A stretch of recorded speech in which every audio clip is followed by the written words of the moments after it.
I'm Dr. White, Joseph White, and I'll be moderating section 2.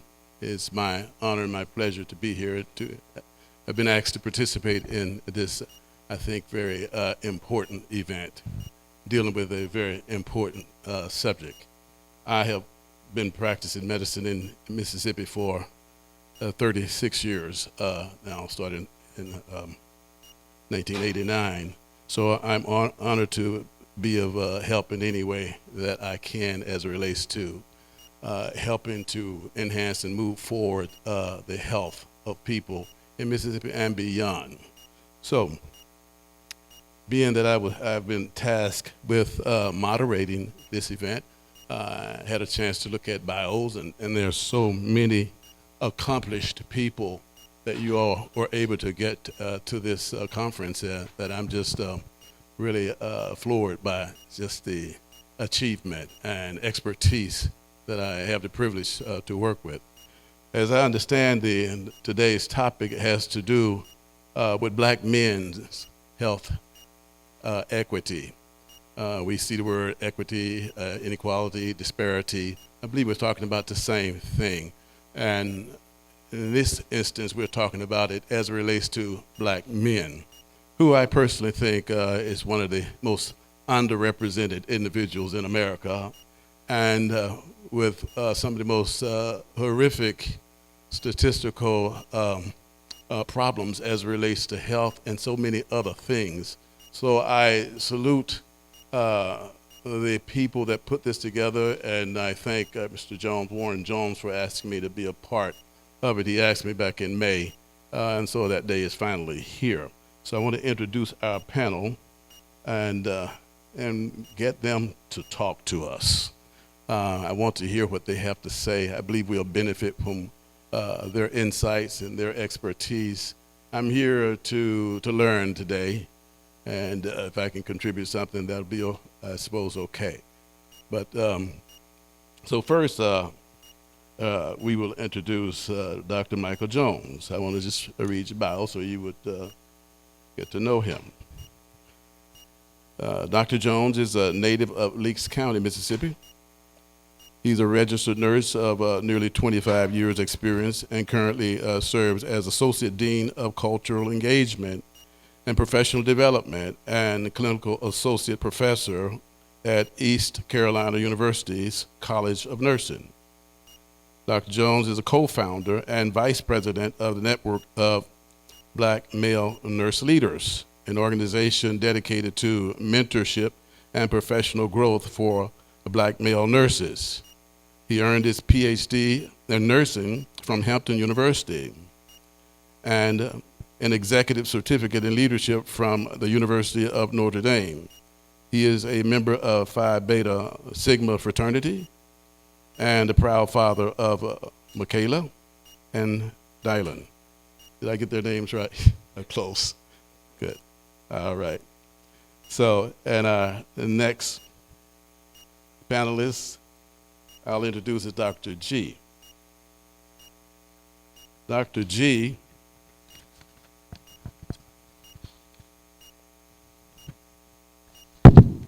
that's Patrick O.G. Dr. G is a healthcare consultant,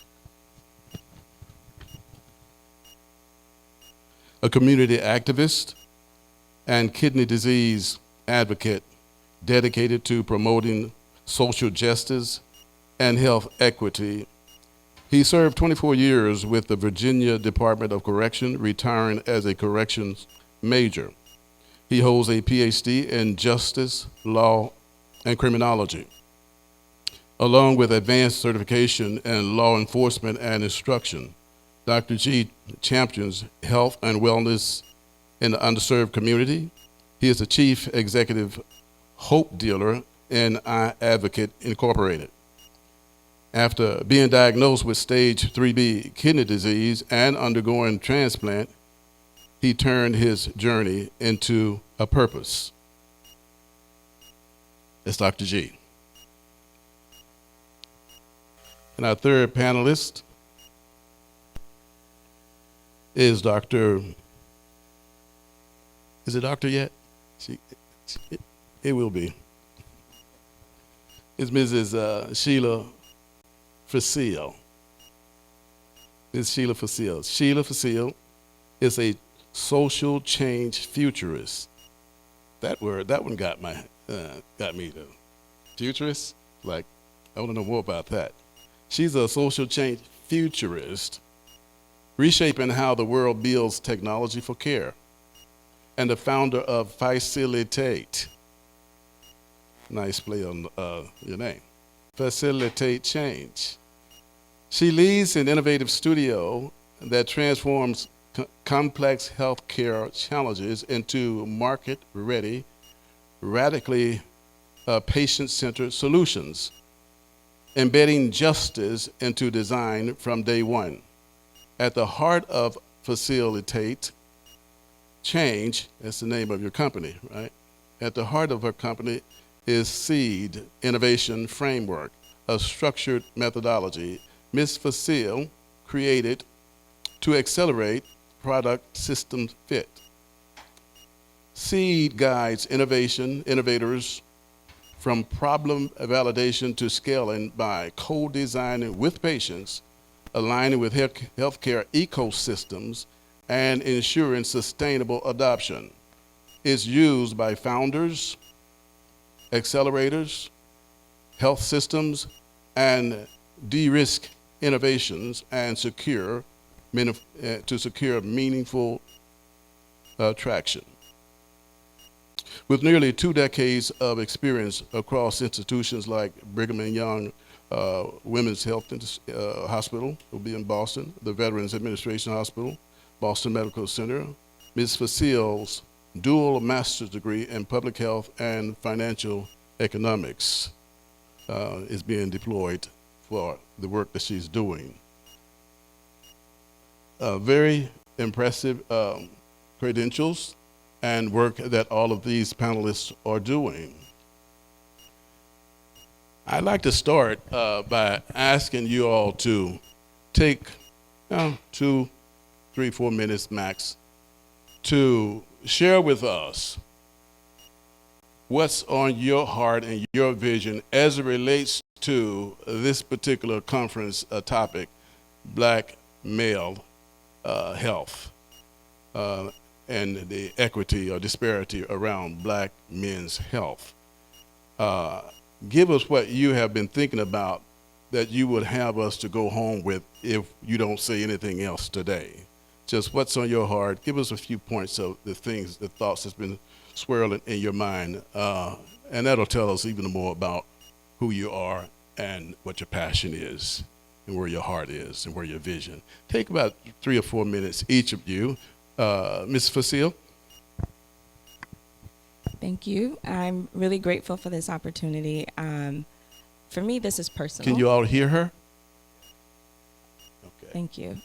So for me, this is personal as a Black woman who has 2 Black brothers, a Black father, dozens of male cousins, males that I've had as partners, as friends, as colleagues, even as business associates.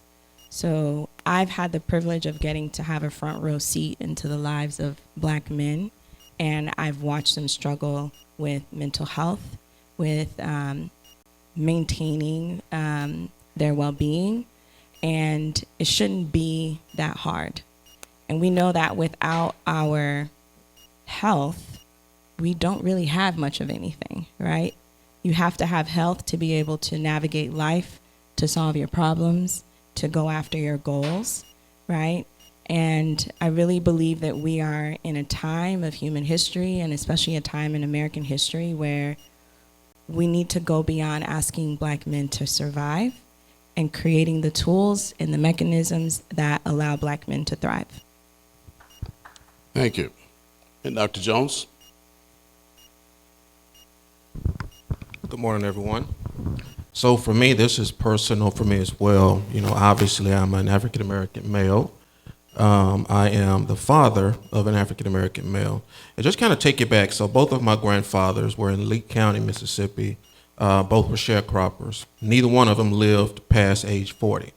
both had health issues that took them out. My mom's dad died of a heart attack at 34, and my dad's dad died of leukemia around the age of 40. My own father passed away at the age of 61 with colon and stomach cancer, but it was a stroke that ultimately took him out. So in my family, there's a long line of men having health issues very early on. I've had my fair share of health issues. At my heaviest, I was 215 pounds. And of course, with all of the comorbidities that go along with obesity, arthritis, prediabetes, high cholesterol, that type of thing was kind of a shock to me. And then especially after my dad passed away at the age of 61, so young in the prime of his life, that was a wake-up call for me to do a better job of taking care of myself. And I've been a registered nurse for about 25 years, so I totally understand the health issues that men can face. And then also the lack of black males in nursing, because we know that health outcomes are usually better when those healthcare providers look like the communities that they come from. So that's one of the things that's near and dear to my heart right now.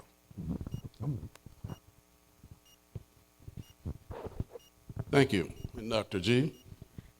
Yes, it is an honor and privilege to be here, and along with my colleagues, it's personal for me, especially as someone who lives with diabetic kidney disease.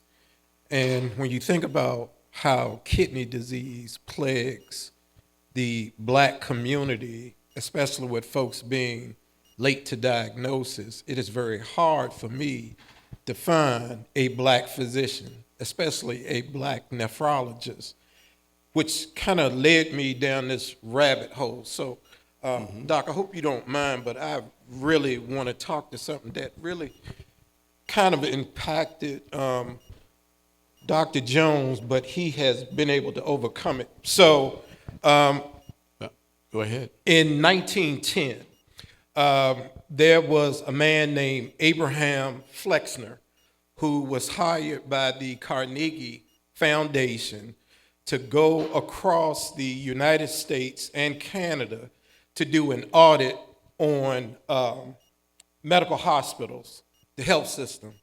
And he called for high admissions and graduation standards, strict adherence to scientific research methods, and integration of medical schools with well-equipped laboratories and teaching hospitals. At that particular time, there were 148 hospitals. Included in that number, there were 7 HBCU medical centers. By the time he finished his report, the only 2 HBCU hospitals was Meharry and Howard University. Because of that report, that egregious report, it hindered 35,000 potential African-American doctors from being certified. So those folks that were in medical school had to go to other occupations, which means that in 2025, African-American doctors only represent 5% of the United States workforce in that community, which also includes Dr. Jones' community. When you talk about black nurses and black medical professionals.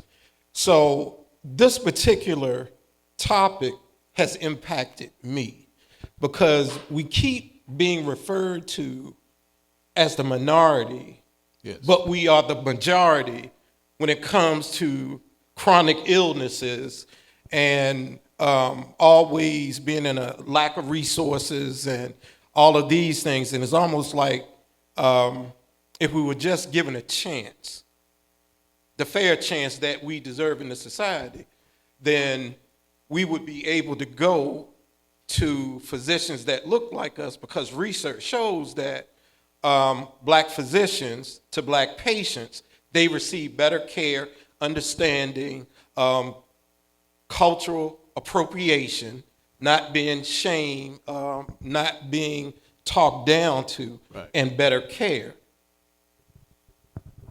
Yeah, thank you for addressing that. The Flexner report. We went from 7 hospitals, 7 medical schools, black Yes, sir. medical schools, down to 2. What came out of that report that caused that? Do you have any insight on that? Yes, sir. It's been a long time since I looked at that. I thought about that. So basically, one of the most egregious things was Abraham Flexner said that no white nurse should be in the room with a black patient, and that we need to ensure that Negro doctors only attend to Negro patients, because no white nurse or no white doctor should get their hands filthy and dirty dealing with Negro patients at that particular time. Wow. So that sounds like well, it was in the era of Jim Yes, Crow, sir. right? Yeah. And it sounds like some of the foundations of structural racism. Yes, sir. I think people think we use that word too often, but that's history speaks for itself, and the numbers speak for themselves as well.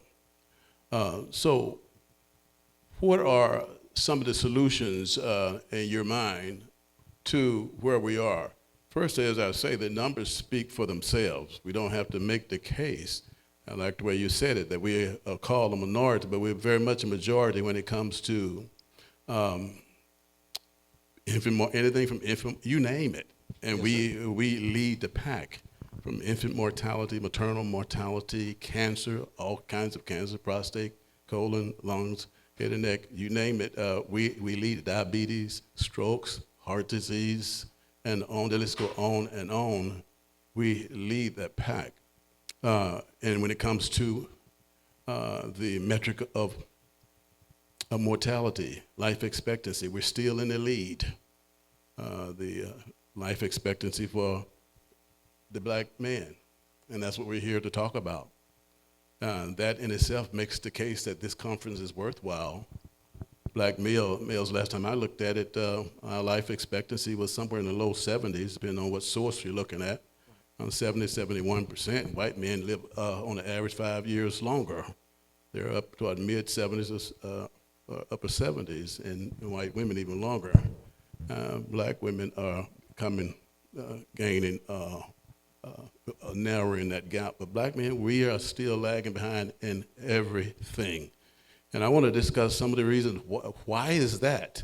Okay, so we know that the Flexner report affected all black folks in an adverse way.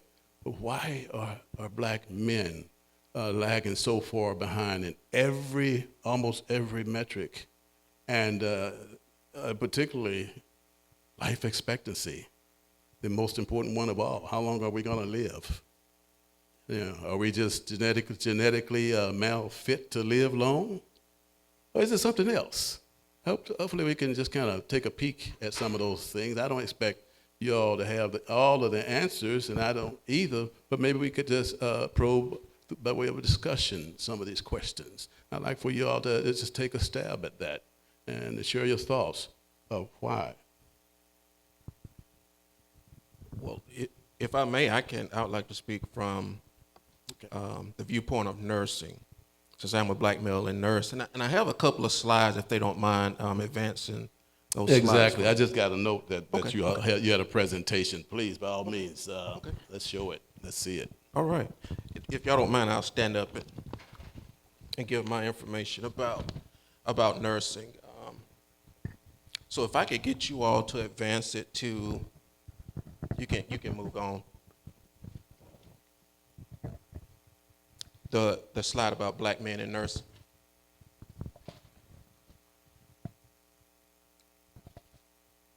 So while they're getting it right out, I'll start talking. So we know that we have millions of nurses in the United States. African American nurses make up only 6.7% of the nursing workforce. African American males is 0.67 of the nursing workforce. That's less than 1%.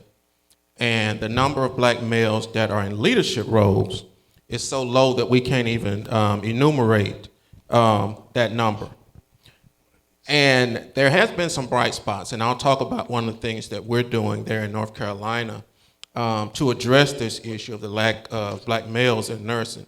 And I'll kind of take a step back. One of the reasons why there is such a shortage of black males in nurses, and I'll take it all the way back to high school and middle school. So many times these kids are not exposed to the sciences that will lead them to be successful in nursing school. I'm a product of a very poor school in Lee County, Mississippi. If you go there right now, that school still stands that my grandmother probably went to school in. That building was built in 1930. They built around it. They put air conditioners in the window, new air conditioning units, but those schools are very much so underfunded.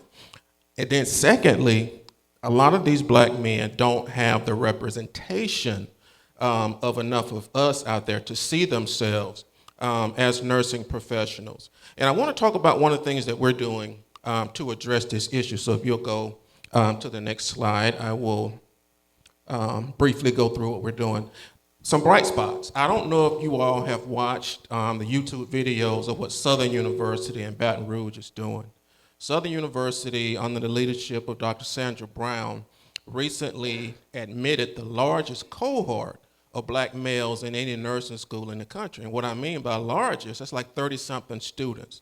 And she's one of my fellows of the American Academy of Nursing, and she's doing a very great job there. And some of the work that we're doing is helping to mentor those young men as well. And secondly, myself and 4 other black male nurses with doctorates have formed an initiative, what we call the Network of Black Male Nurse Leaders. If you'll move to the next slide. You move to that, go on. All right, so the purpose of the Network of Black Male Nurse Leaders is to offer opportunities for mentorship, also offer a safe space for other black males who are already in the profession, as well as those who aspire to be nurses. And of course, it's led by 5 doctorally prepared black male nurses who all come from same type of background that I come from. And we have a shared vision to impact our profession, not only bring more black males into nursing, but to also make their experience in our nursing profession more worthwhile. So if you go to the next slide. And with anything in society, black male nurses do often face more issues in the workplace. So this all started just over lunch. Myself and my boss, who's the dean, Dr. Akantade, we're out in Greenville, North Carolina. Dr. Carey, Dr. Grant, and Dr. Glimph are at Duke, so they're in Durham. So we met at a mutually agreed upon place, which is kind of the midpoint between Greenville and Durham at Cracker Barrel. And we were just talking about the low number of nurses, black male nurses in our profession, and we got the bright idea to create a list.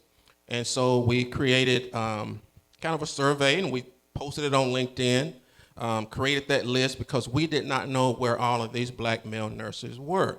Actually, there's many more out there than we thought. We just kind of kept our heads down and we were doing the work. And so I'll just kind of give you an idea who our founders are. And I'll show you this just for the simple reason, if you go to the next slide, just for the simple reason of showing the need for representation. So as you can see, all of us carry, very significant leadership roles in nursing, which is not the case in a lot of areas of our country. You go to the next slide. And we even have the immediate past president of the American Nurse Association. He wasn't the first black president of the Nurse Association, but he was the first male, and that's Dr. Ernest Grant. We go to the next slide. And then myself. So the 5 of us are there to serve the purpose of building up more black males in the nursing profession. And I'll just kind of give you a little bit of information about our collective impact. And again, I'm only showing this because representation is very important. So it's important for these young men to see this. We go to the next slide. So our purpose is to build, mentor, advocate, inspire, and promote. So we go to the next slide. So our collective impact. So we have all made a lot of accomplishments in our profession. So you can see, we're all fairly educated. We all have doctorates, and it's very important for us to broadcast that so that young men can see and they can hear us tell our stories. If you'll move on, I won't go through all these slides. You can go to the next slide. You can go to the next slide. All right, so 3 key initiatives that we have in place. Number one, we have been collecting data. So we're trying to understand where these men are, what their educational levels are, what are their needs, is there a need for mentorship, and also is there an interest in mentoring. So if you go to the next slide, go to the next slide. To the next slide. You can go to the next slide. So we sent out that survey, and we had 85 individuals who responded to it. And for us, we were very shocked to find that we have this many doctorally prepared registered nurses that are black males working within various regions of our country. And why that is very important is because at that doctoral level, we're in the classroom teaching. And to have black male nurses and to also have black nursing faculty in the classroom can mean a world of difference for that student's success within that nursing program. So as you can see, the most important thing is 72% of the respondents said that they needed a mentor. 87% said that they were interested in mentorship. So at some point, we're going to start linking these individuals from where they are at different areas, within different areas of the country. Secondly, you go to the next slide, we have Brother to Brother. So Brother to Brother is a monthly distinguished speaker series where we have black male nurses that will come. They'll talk about various topics of things that's going on in their profession. How do we uplift black male nurses in our profession, and also create a safe space where these men can come together and talk about some of the challenges they're facing in their workplace. And we began this in October of 2024. So if you go to the next slide. You go to the next slide. So we started it out with we call him the Black Jesus, because he's kind of the leader in our nursing profession. He has made he's been so many firsts in our profession, and all black male nurses want to be just like Dr. Rash. So he was kind of the kickoff for our brother to brother sessions. As you can see, he's from Michigan. He was the first black male nurse practitioner there, first black male in the country to earn a PhD, and also the first black male public health nurse in the state of Michigan. You can go to the next slide, and this will just kind of give you a listing of other distinguished black males that we've had to talk about various issues in our profession. And again, this is all about representation, so that there are young men who are out there wanting to be nurses, or there are young men who are nurses who need to see this. So if you go to the next slide, and most of these men are in various leadership roles.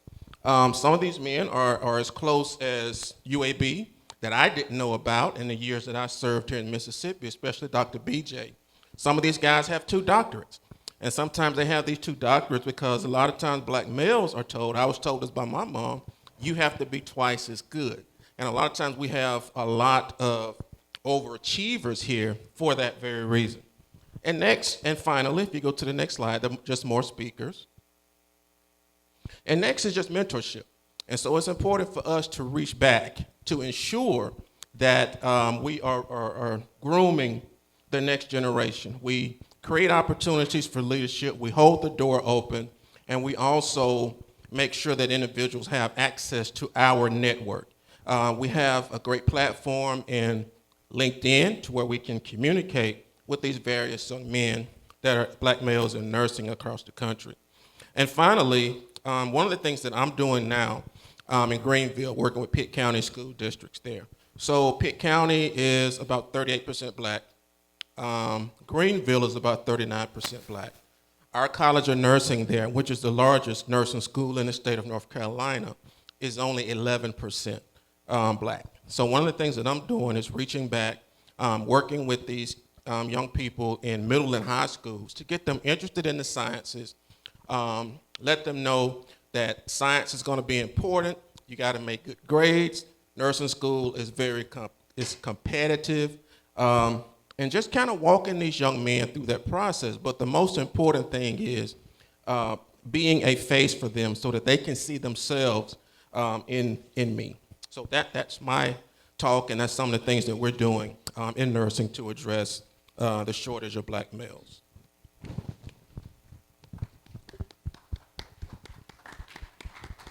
Well, thank you, Dr. Jones. Very informative and inspiring. And I believe we have another presentation from Ms. Facile. Do you have a presentation, Dr. G? No, sir. Okay.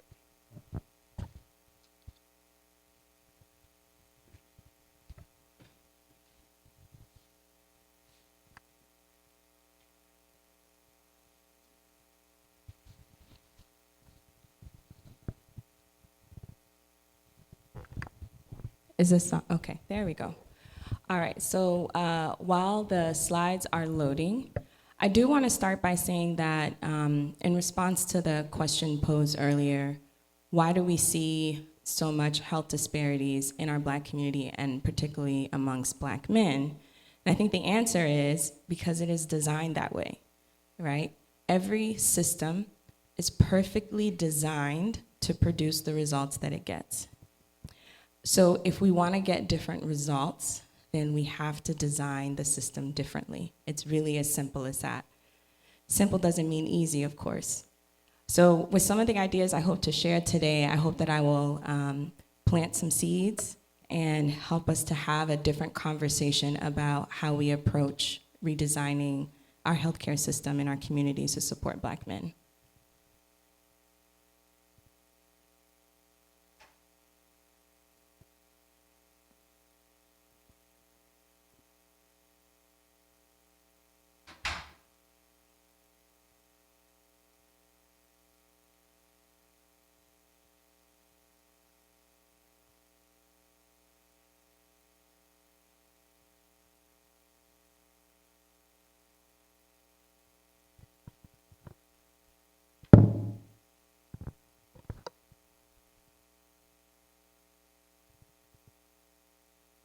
Well, while the slides are loading, the title of my talk is Traps, Trust, and Tools.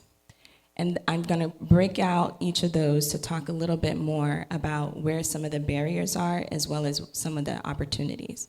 Now, obviously, I'm a black woman. I don't speak for the experience of black men, but I'm going to be sharing stories from my own professional journey as a way of highlighting what some of those issues are.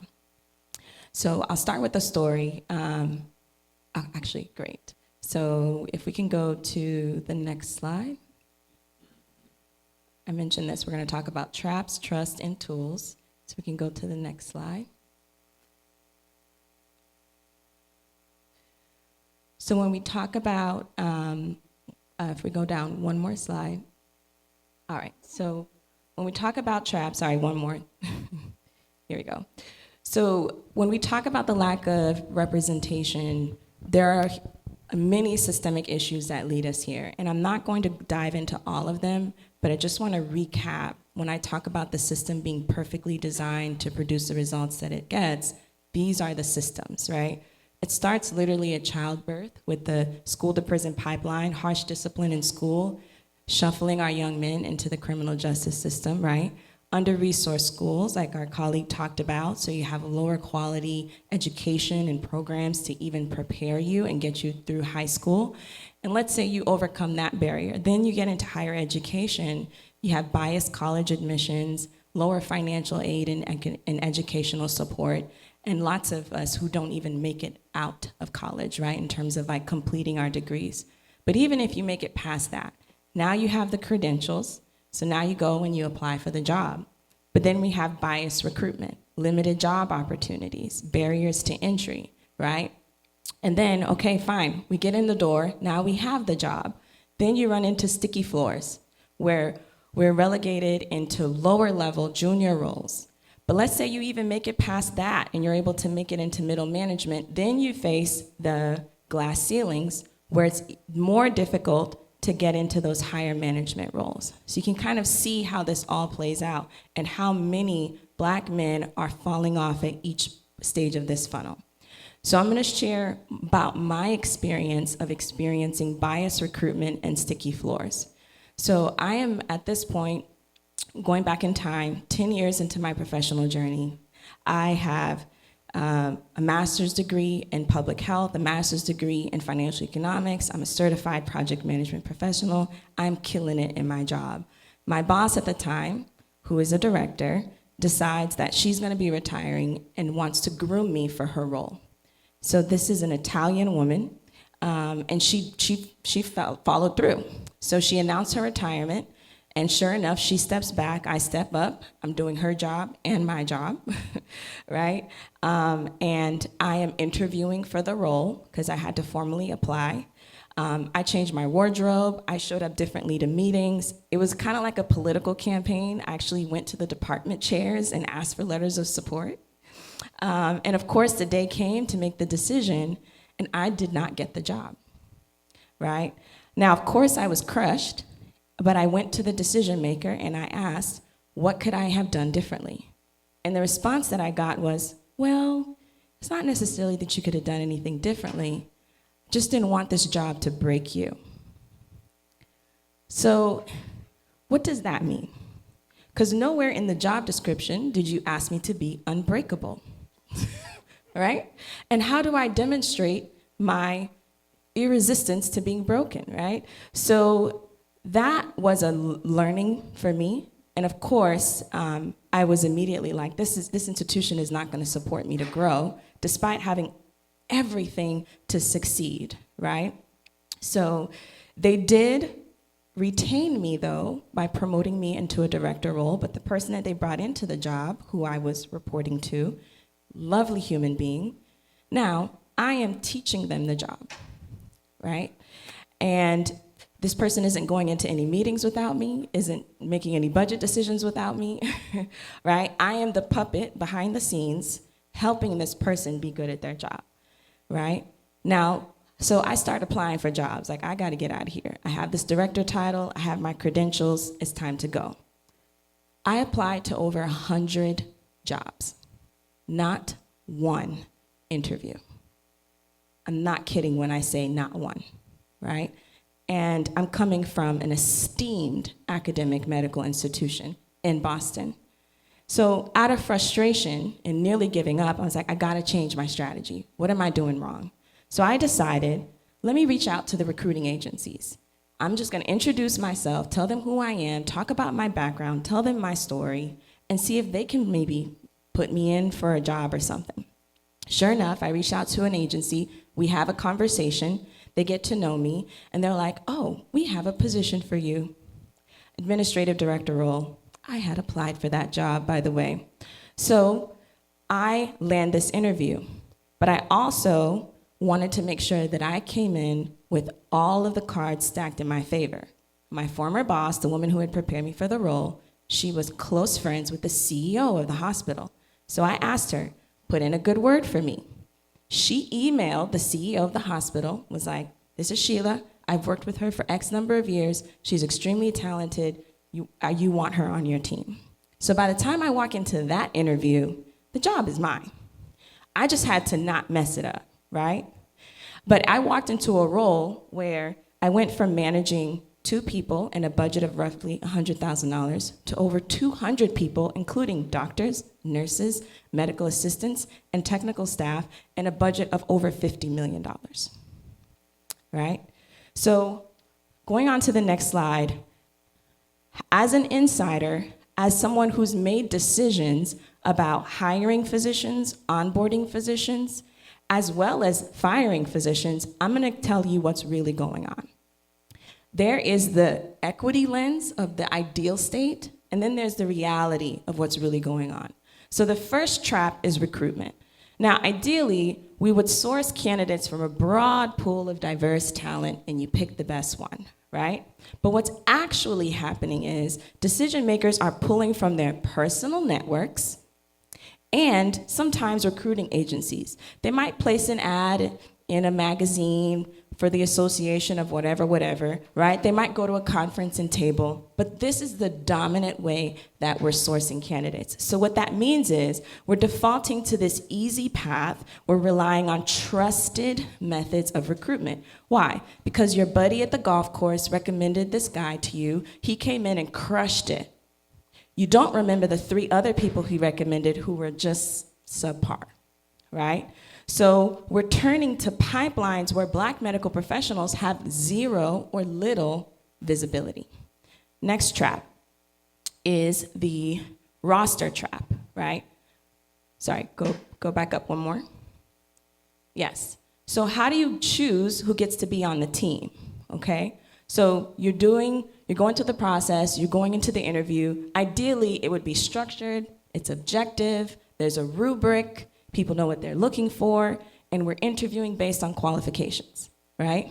But what's actually happening is it's unstructured and therefore very biased, right?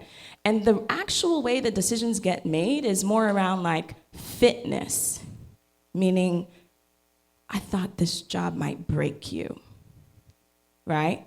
So fitness is often based on proximity to group norms and culture and level of comfort. But these are not things that people can actually articulate. If I had asked her for the definition of what it means to be unbreakable, I don't think she could have actually given me one, right? So, and these norms and standards are formed in real time, AKA made up, right? And this is what's creating that moving, shifting bar effect. Remember Michelle Obama talked about this. And here's a very real world example. How many Chinese food restaurants do you go to that employ Black people? Right? So, and when I say I'm using that example because it's not just a white problem. It is a human problem, right? So let's go to the next one. Retention. So who gets to stay and thrive here? Ideally, I walk into a role, there's institutional policies and practices in place that support my development. Here's your 6 steps to getting promoted. But what actually happens is you have to know these unspoken rules and play the game well. But if you don't know the rules, how are you supposed to play the game, right? And this is set up this way because the way that we pay physicians and nurses, the way that we promote, right? This adherence to status quo, meaning, well, I had to do it this way, so you have to do it this way too. Right? It all contributes to this very competitive and sometimes toxic environment where critical resources that you need to advance in your career, funding, titles, mentorship, they're hoarded for the individual. Now, if you're the individual that figures it out, you're fine. But what happens to the institution? So moving on to the last slide here in this section. So how do we actually overcome these traps? So in my story, I gave you a bit of the answer. We have to know that they exist, and we have to step around them by building social capital and social cohesion. And what I mean by social capital, you have to find your allies. We have them. They exist. Like that Italian woman who had my back and prepared me for my career and then gave that recommendation to the CEO, I would not be here if she had not believed in me, right? So you have to find your allies. And then when you get your foot in the door and you figure out the rules, you go tell other people. You go find others and you mentor them and you bring them along because it's not what you know, it's who you know, right? Moving on to the next slide. So now we're gonna talk about mistrust. This is the patient's perspective. If you don't see yourself represented as a physician, as a doctor, right, as a nurse, why would you trust going into that medical profession? But I want to talk about what this is ultimately leading to. When we go to the next slide, the cycle of mistrust. Now, I talk about myself as a social change futurist because I spend a lot of time thinking about our social problems and what does the future look like if we don't solve them. And I fundamentally believe that technology is going to be the answer. But we have to really think about how we position ourselves. Now, we have a well-documented history of past harms. This has taught us that it's safer not to trust, right? And in the present, sorry, keep on that slide. In the present, we lack representation, right? So this causes new harm, which deepens mistrust. So we went from nah to a hell nah after you hear about Henrietta Lacks, right? And some of the things that have happened to people in our community. So now we're in a future where our health needs are going completely underserved because we're left out of the innovation process in the age of AI and personalized medicine. Now imagine this headline: man's prostate cancer is cured when AI creates a treatment for him based on his genetic profile. Now, are you picturing a black man or a white man? I guarantee you it's not a black man because we don't trust nobody with our genetics. That's the future we're heading. So going on to the next slide. So we are in a turning point in human history. Data is the new oil. If you haven't heard this, make sure to remember it. We started in the age of slavery and colonialism, where human bodies were exploited. Industrial revolution, natural land, resources and human labor, and oil, right? Information age exploited our attention with our ads and our cell phones and media and surveillance. Now artificial intelligence is here. And you know what it exploits? Data and water. So if data is the new oil, scrolling down to the next slide, then representation alone will never be enough. If we keep fighting the representation fight, we're not gonna win. Because representation simply means you're included so that you're at least framing the questions and being able to lead the solutions, right? But what about patients' power to control their own health data and how their stories are being used? What about dignity, the right for patients to have their data and voices respected, valued, and never exploited? And for something to be a right, it has to be enforceable. So moving on to the next slide, the new DEI is data sovereignty. And to make sure that you heard me, I'm gonna ask you to repeat after me. Data sovereignty.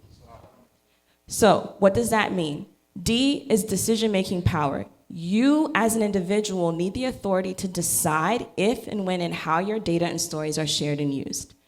Empowered control means you're given clear tools and transparency that work for you in your language in the way that works best for you so that you can manage your data, track it, and change your choice over time.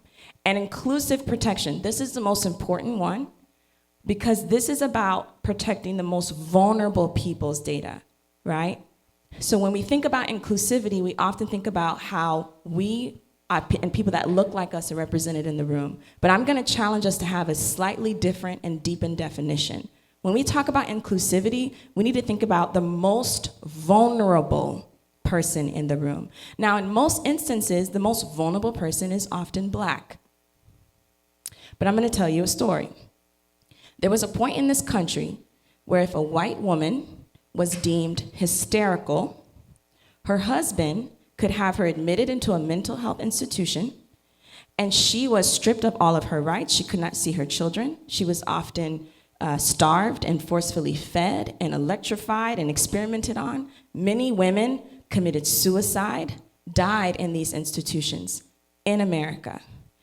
I'm not telling you this story to elevate the plight of white women. I'm telling you the story to show you a pattern.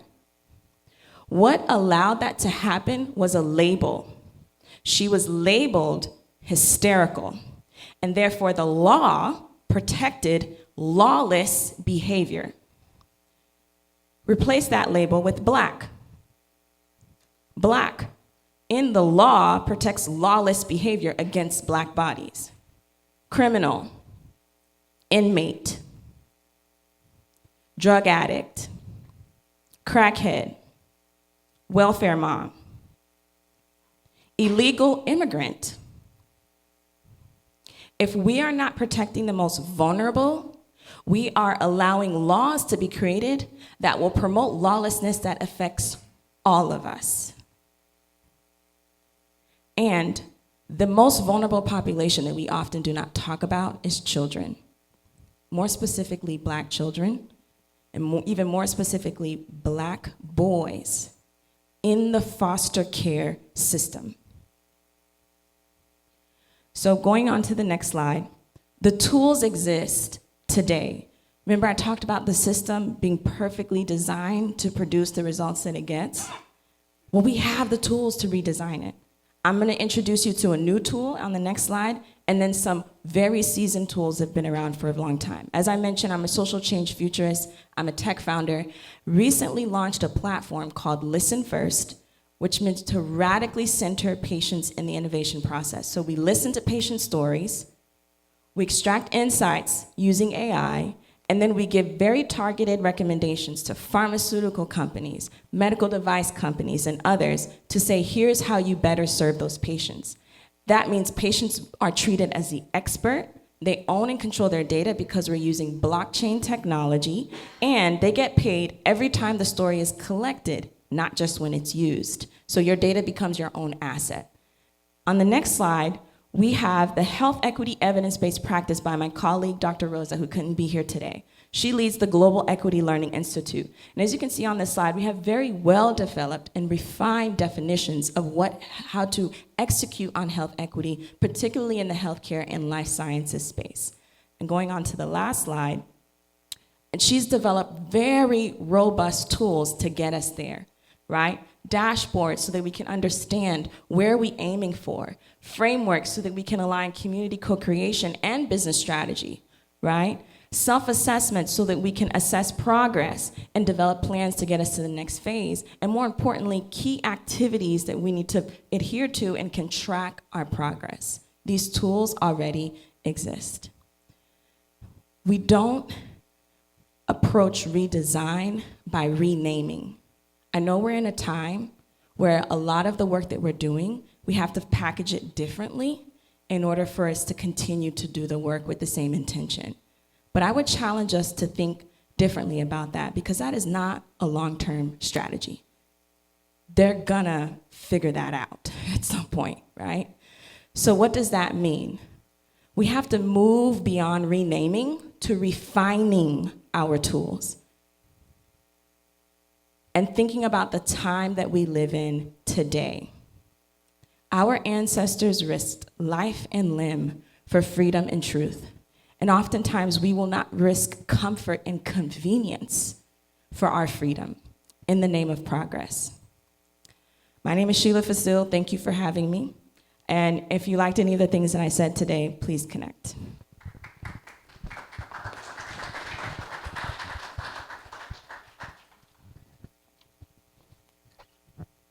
It's an understatement for me to say I'm blown away. That was awesome. I got to know more. And I wanted, of course, having a meeting like this and wanting to have some kind of impact, make a difference in a meeting like this. So toward the end, you want to start talking about solutions. But I think you just really wrapped it up. Yeah, you just really wrapped it up with, you gave us the whole panoramic view of where we came from, where we are, where we're going for the bad, and how to avert that and make it work for our good. And I like the way that you even took it out of the realm of race only and broadened the context, and which validated the reality even more so. Wow, hysterical would be the equivalent of being black, being a criminal, crackhead, etc. It's like, yeah, that's right. Using the law to do unlawful things to people because of how they're defined. And I think your point was so that we can kind of redefine who we really are ourselves. And tracking that structure of from early primary school all the way out to the educational system, and how so many of us fall off, and especially black men. We still need a problem. We need solutions there, and Dr. Jones, you touched on some of those solutions concerning mentorship and some of the things you're doing, how to get more black male nurses. And as you were talking, it was I began to think, oh, over my career, there haven't been a lot of black male nurses. So you're absolutely right. Then you want to look at the data that says that of the graduate degrees that black people secure, the master's and doctorate degrees, 65 to 70% of all those degrees go to women, black women. So, and bachelor degrees, people that are receiving bachelor degrees from 18 to 35 years old, I believe the reference was 35% of those, 35% of women get degrees and 25% of men. So, and you talked about from school to prison. So there's a lot of reasons for that. Thank you for that insightful and powerful presentation. That will not get old. I think all of us just need to get connected with what she just said. There's not going to be, well, I'll just wait for the next presentation, and that one is just one of many. No, that's it there. There are others, but that's it. That's one that you don't want to not know.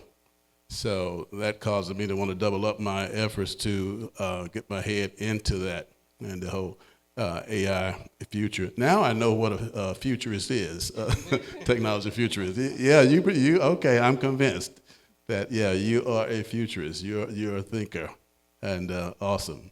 Now, Dr. G, these two panelists, they had some time to share some of their thoughts with us, and you don't have a presentation, but you certainly have time if you want to spend some time speaking to some of the things.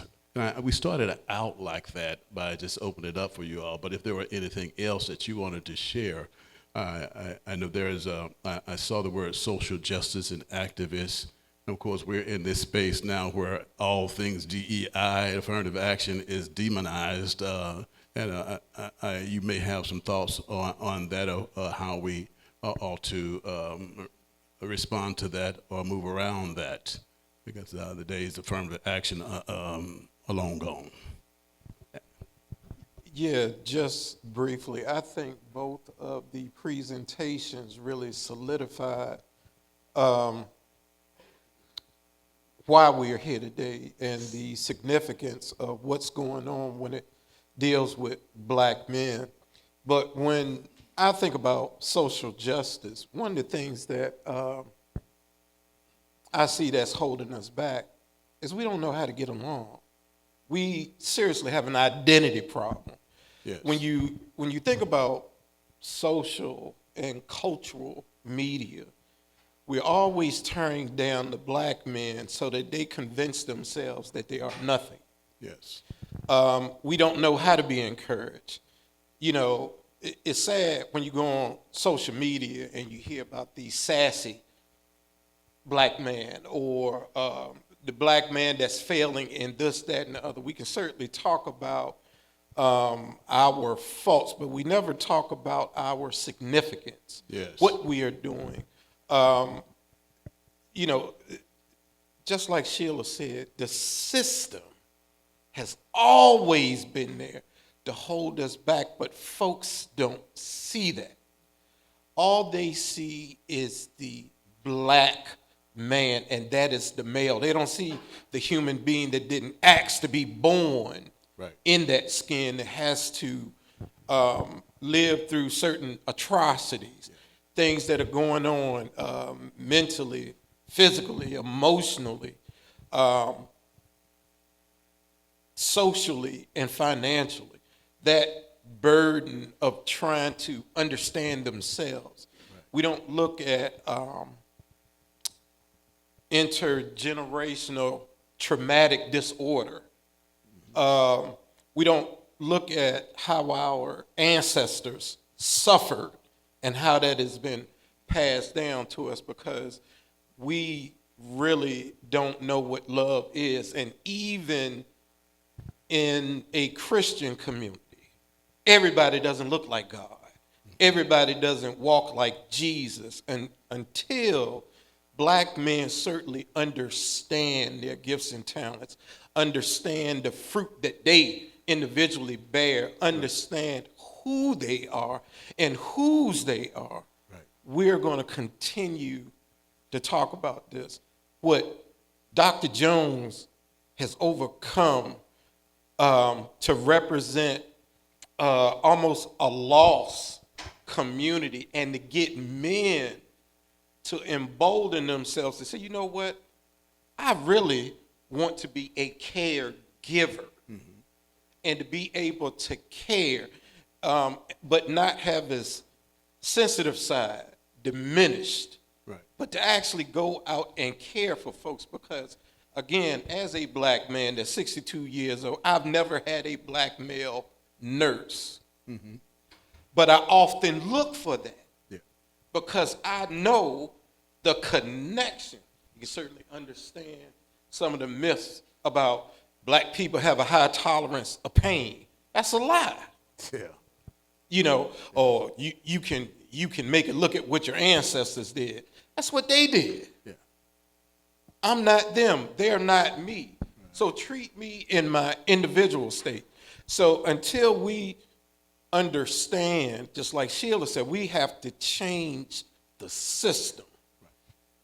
We have to design the system to where we are focused on the humanity of an individual and get over the race or sexual identity of an individual. And once we do that, that's when all representations will matter. We can get away from minority ties and just be one, just be a unified consortium of individuals that want to embrace and love on each other. Thank you so much for that. We're coming toward the end of the session, and I certainly want to give the audience a chance to draw from these wise professionals that have had so much to say. So if you have any questions, I'd like for you to put your question forward now. I was curious, where does Meharry Medical School? My brother went there and did very well, retired from the feds, and now he's doing correctional medicine in Tennessee. So he couldn't get in Ole Miss UMMC, so he went on to Meharry and did exceedingly well. He's gainfully employed, doing well. So where does Meharry fit into that history that you gave about Howard and you said Howard and who? And Meharry. So they were the You only said two- Meharry? Yes, sir. Okay, I thought you said another school. Right. No, it was Meharry and Howard.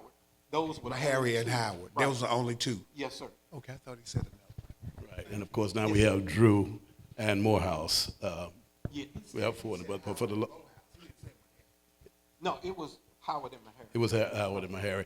Any other questions?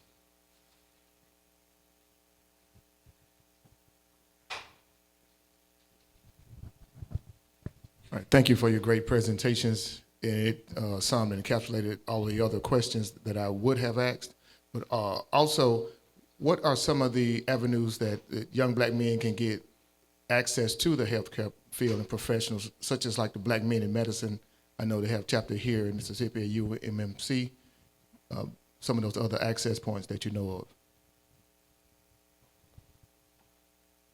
So I think for me, one of the things that I don't think we've done a good enough job in healthcare is to let these young men know the different options to get a career in healthcare, especially in nursing. There are so many avenues to get into nursing. Even if a student didn't have the best grades in high school, we do have accelerated programs to where they can get a bachelor's degree and then get into a nursing program, and it only takes a year to go through. There's also LPN programs. I started as an associate degree in Meridian, Mississippi. And the only reason that I knew that because I had a guidance counselor, not at my high school, but at the Lee County Votech Center at that time, who took an interest in me and told me what those different options are. And we also know that not every young man is going to be nursing school potential, but you can draw blood, you can be a respiratory therapist. My daughter right now is at Hines Community College in Raymond. She wants to be, when she was smart, but she wants to be a a physical therapist. So we got to do a better job. I think in the schools, especially starting at middle school, because I think in high school it's too late to start giving these young men what these options are, and take it a step further. How do you get there? And I don't think we've done a good job of the how in most instances. Any other questions? Let me get this to you. Let's give the audience the benefit of your question. Hearing your question. Can you comment briefly on the gentlemen in uniform who are part of your organization and the impact of military male nurses on the military operation? So if I had went through and went in the National Guard when I was in high school, some 30-some years ago, I probably would have a rank by now. I probably would be in a leadership role, but a lot of times those young men, their entryway into the nursing profession was through the military. I could have had all my degrees and stuff paid off. And that's another area where we don't do a good enough job of telling these young men that they can be educated through the military. And most of those guys have risen up through the ranks. Dr. Glim, for example, I just attended his retirement. He's very high rank. I can't remember what rank he is, but he's only 50-something years old. He got another at least 20-something years ahead of him. But I think to answer your question, we need to do a better job of talking about the entryway into nursing through the military, and then once you're in the military, how fast you can move up through the ranks and have a huge impact on other young men who are coming behind you. Hope I answered your question. One more question, and we have to. Okay, we got to wrap it up. No more questions? Okay, he's allowing one more question. This is not per se a question, but I want to speak to you concerning males and nursing. You know, in the black community, we have a lot of myths when it comes to black male nurses. And you know how that it's rampant in our community, because we think, well, if a man's a nurse, you know, he's sweet, he's this, he's that. That's one of the issues I'm sure you've had to encounter. The other, Dr. Facile mentioned about Chinese people, when you don't see any of us working in their restaurants. Every race is taught to look down on us, and they have to, in order to feel superior themselves, they have to look down on someone, and every race is taught that it's us. The other thing is that you have to look at, a lot of times, how we treat each other. We don't always treat each other well. We don't compliment each other when we're doing good or this or that. We hold those compliments back for other people. The other thing is that there's so much out there that is to discourage us and to have us become the person that's mistrusted. I watch a lot of the travel shows, and this guy was on, and he was just saying how great and wonderful it was to be wherever they were in Italy or wherever. And in just his conversation of describing that, he just mentioned that if you want to, when you travel, watch out for pickpockets. You know, well, most of them are from Senegal. See, that right there is what. And then he just kept talking about how beautiful it was, where they were, but he planted that seed in a person's mind. And so when you go abroad and you want to go to Italy or wherever, when other people see you, and especially black males, they might let it slide on women, but black males are going to be targeted. Well, that person's probably from Senegal. He's going to pick my pocket. You know, those are things that we just have so much to overcome, so much. But I appreciate all of you all. Thank you. I hate to rush you, ma'am, but we have overstayed our time. Thank you very much, panelists. You're awesome. You gave us a full spectrum of the picture and some solutions. Thank you, audience, for coming and participating and supporting the event that just went forth. So may you all be blessed going forward.